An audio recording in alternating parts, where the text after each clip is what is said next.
ولمن خاف مقام ربه جنتان فبأي آلاء ربكما تكذبان ذواتا أفنان فبأي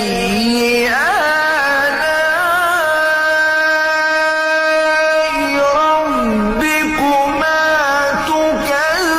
تكذبان فيهما عينان